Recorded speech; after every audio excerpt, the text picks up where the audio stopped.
Welcome to Total Corruption Gaming with your host Eric Talent87 to Star Citizens. What is FPS mining? Let's get started. Assuming a player log off between the previous episode and this one, the player is now logging back on and will respawn at the last major port that they landed at. In our case, the last major port we landed at was at Lorville on the planet of Hurston. So when we respawn into the Star Citizen universe, we will now wake up in a Hurston habitation pod. Alright, here we go. Wait for ourselves to load in. Wait for the floor to load in. And with a double Y, we are off and running in a great universe of the Star Citizen. Exit our habitation pod. Take a moment to smell the roses and look at the beautiful cityscape. The window's kind of dirty. And head for the elevator. What is FPS mining?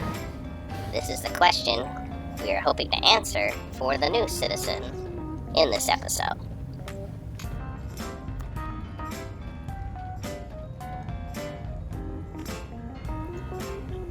Okay, call up the elevator.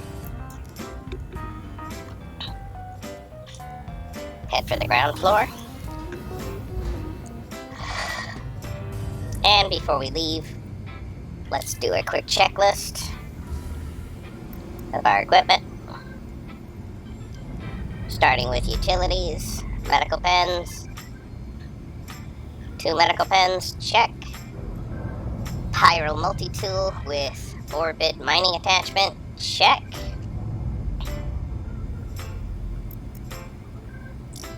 Helmet, check. Rucksack, check. Alright, we are ready to go.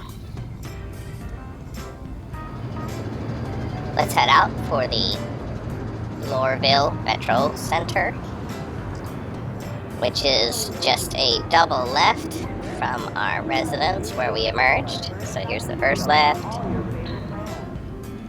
and the second left.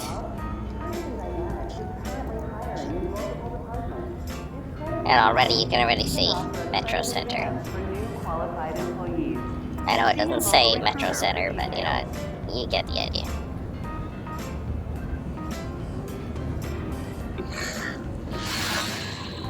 There's the sign we were looking at earlier.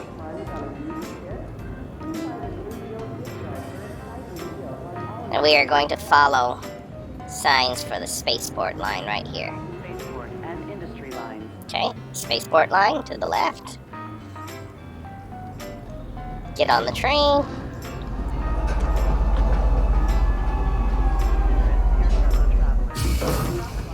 Exit the train.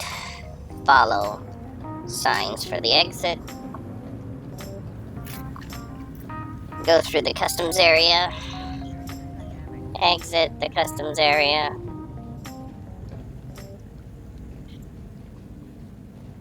And arrive at Tisa Spaceport. Come over here to our ship terminal. Okay. Too close. A little too close. Alright, call up our Mustang Beta. Wait for it to tell us what platform it's on. Hangar 07.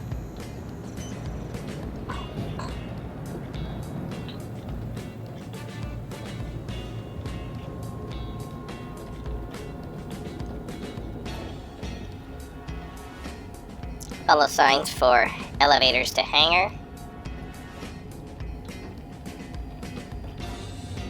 And watch out for suspicious characters. This is where they'll try and follow you down to your ship. Not that there's really room for anyone else in a Beta Mustang anyway. It's kind of crowded just with us in there. But if you had a larger ship, not Tisa Spaceport. Alright, pop quiz. Which hangar is our ship in? If you guessed Hangar 07, you were correct. If you didn't guess Hangar 07, then walk over to the terminal and guess Hangar 07. Life will be better for both of us. Here we go. Now, if you have another ship like a Drake Cutlass or a Titan Avenger, where more than one person can enter the ship, you do want to be careful of nefarious characters following you to your ship. In this case, we're looking around. No one followed us. But there's really not much room for anyone else in this ship besides us anyway. Okay. When you have this bug where it always looks off to one side or the other, just exit your cockpit seat and re-enter. Alright, there we go.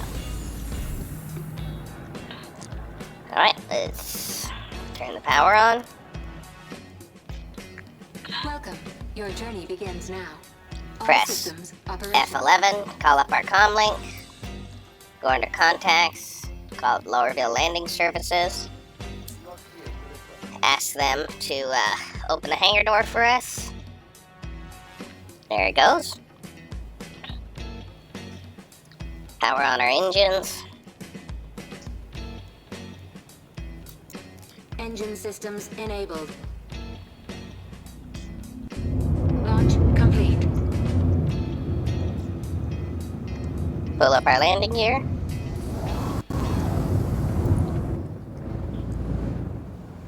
And take off from Tisa Spaceport at Lorville on the planet of Hurston. And always aim to aim your ship over these Tisa Spaceport signs, because below the Tisa Spaceport signs is the no-fly zone, and you're at a high risk of running into it if you go below those signs. So let's get a high angle of flight, and we are going to fly up until we've exited the atmosphere. The Hurston atmosphere ends somewhere around 100,000 meters, so this could take a few minutes, depending on which ship you're flying.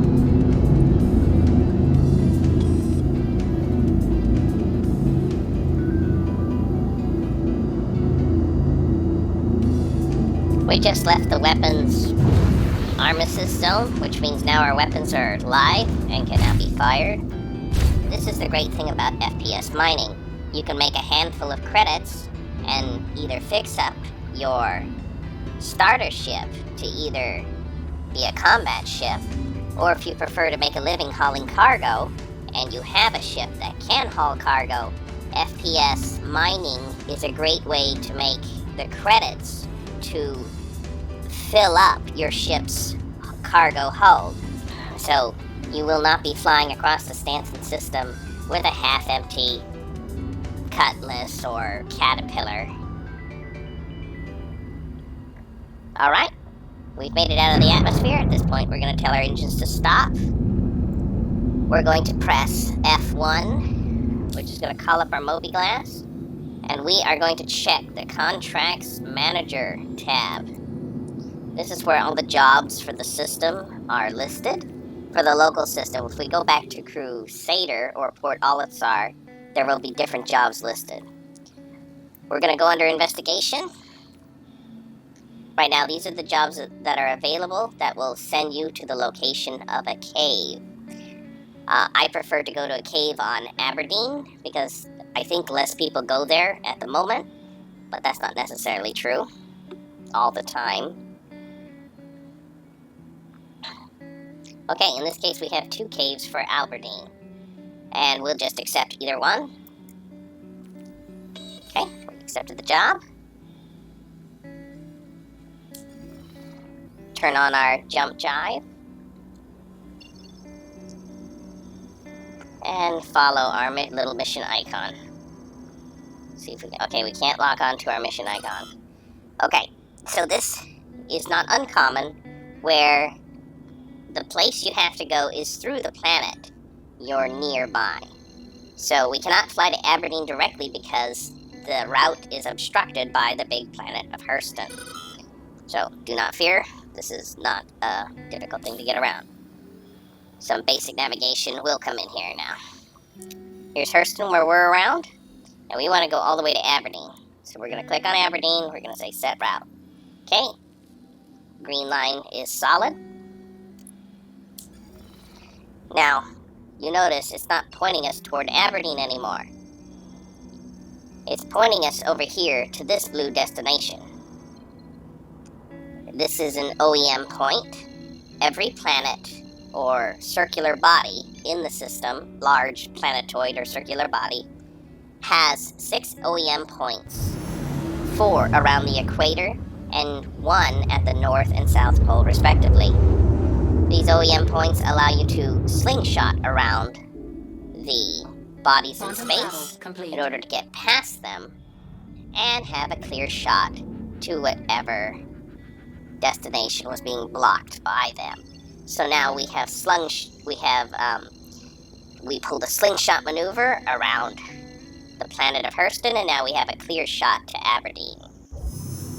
And that's where we will be going. Engaged.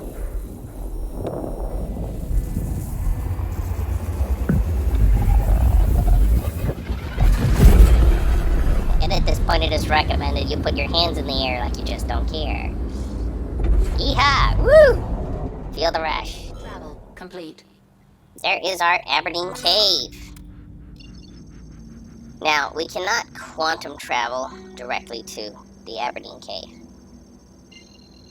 But what we can do is we can attempt to travel to a point near the Aberdeen Cave. It looks like, since the distance to the Aberdeen Cave is greater than the distance to Aberdeen itself, I'm going to assume at this point it's on the other side of the planet. So we need to get around to the other side of the planet. So we'll just find one of those handy-dandy little OEM points by simply scanning around the horizon of the planet. We're going to check OEM 1 in this case. We could take OEM 6 or any other of them, but we'll take OEM 1. Quantum travel engaged.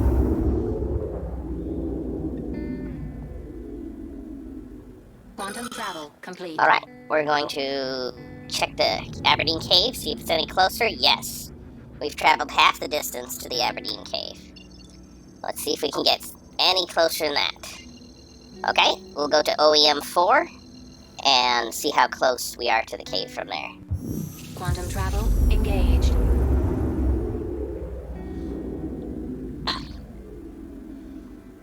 Quantum travel complete. Okay, at our last OEM point, we were 272 kilometers from the cave. Let's see what we are now. 113. Well, 114. This is basically as close as we're gonna get. So setting the cruise speed at 500 meters per second, we will arrive at the Aberdeen Cave in 200 seconds, since we're actually traveling 1 kilometer every 2 seconds. So see you in another 200 seconds. That's 3 minutes is 180 seconds, so it's 20 seconds over 3 minutes, and I will see you there. Now, a word of caution to the new pilots out there. It is possible to set the cruise speed way up to maximum and go screaming down toward the planet at well over 1,000 meters per second, in which case you will be traveling over a kilometer a second and get there a lot faster. You have to ask yourself the question of where exactly you will get.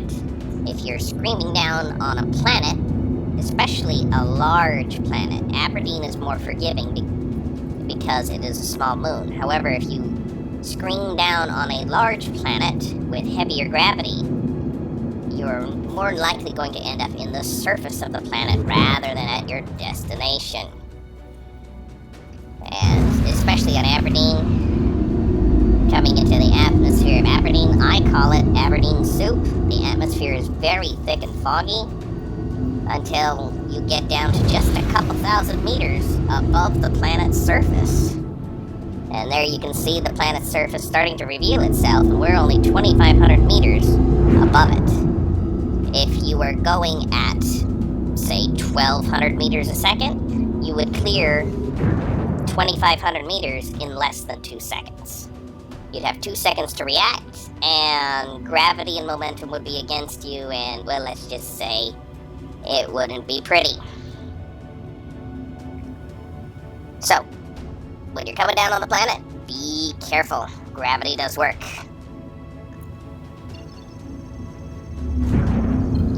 Okay, there's the cave right there. Just a little old patch of, looks like a big old rock cow pie.